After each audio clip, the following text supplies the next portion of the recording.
Pour en revenir à l'Euro, est-ce que c'est au quotidien quelque chose que tu as dans la tête? L'équipe de France, ça reste, depuis le début de ma carrière, ça reste le fil conducteur. C'est toujours dans un coin de ma tête et on sait à peu près le calendrier, on connaît le calendrier et c'est quelque chose de fort, quelque chose d'important. Lorsqu'on est compétiteur, on a envie de jouer pour son pays et on a envie de vivre des grandes expériences comme on a pu connaître au Brésil et on a envie de connaître celle qui va se dérouler en France pendant l'Euro. Ça risque d'être quelque chose de très fort, même si de l'intérieur on ne vit pas forcément les choses de la même façon qu'à l'extérieur. On parle toujours de pression pour le pays organisateur. C'est des choses que tu redoutes. Enfin, je sais bien que tu as de l'expérience, donc tu ne veux pas redouter grand-chose. Il y a toujours une appréhension par rapport à ça.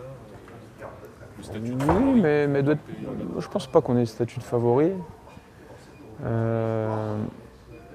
Je pense que notre principal devoir, c'est de tout donner. La première chose, c'est celle-ci. Après,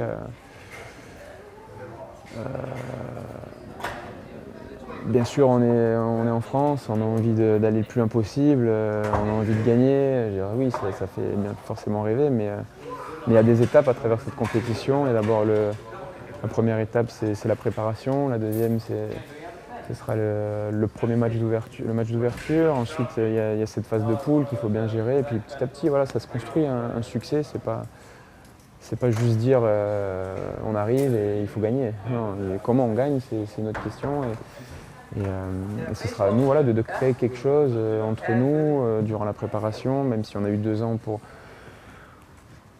créer l'ossature à travers l'équipe. Mais la préparation serait importante et puis gagner en confiance à travers la compétition. Et il faut dégager quelque chose de fort, un collectif. Oui, on parle de valeurs, oui, et forcément, il faut donner envie à tous les supporters, à tous les jeunes Français qui vont nous regarder, nous suivre. Il faut vivre cette passion à fond.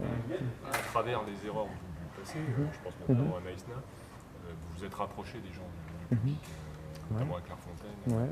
C'était une volonté uniquement du coach? Non. Du coach, ou c'est vous, joueurs, qui avez dit bon, c'est peut-être un peu égaré? Non, ça a été une volonté commune. Premièrement la Fédé, l'entraîneur, les joueurs ont fédéré complètement à cette idée-là. Et puis petit à petit, maintenant également, on a pu rencontrer, il y a également un COP maintenant au Stade de France, qui nous suit, à l'extérieur, à domicile. Donc petit à petit, oui, il est en train de se créer des liens entre premièrement un groupe de supporters et l'équipe de France, mais également les supporters en général. Mais la seule chose qui guide tout ça, c'est la performance et les résultats. Et on ne doit pas se cacher à travers tout ça. C'est qu'est-ce qui nous unit, c'est à travers l'effort, mais à travers les compétitions, mais surtout à travers les résultats. Donc, mais c'est sûr que oui, on était tombé bien bas dans l'estime de nos supporters à travers cette compétition 2010. Et puis petit à petit, il a fallu revenir, remonter. Pour toi, ça? Pour tout joueur, ça a été des moments. Je veux dire, ça a été un des moments les plus difficiles du football français. Ça a été une grande crise et il a fallu la surmonter tous ensemble. Pas que les joueurs, mais parce qu'il n'y avait pas que les joueurs fautifs. Et que ce soit joueurs, staff, entraîneurs, la Fédé également, il a fallu remonter la pente. Et c'est ce qui nous permet aujourd'hui d'avoir un peu plus de vivre, en tout cas dans un climat un peu plus serein, même si tout reste fragile dans le football.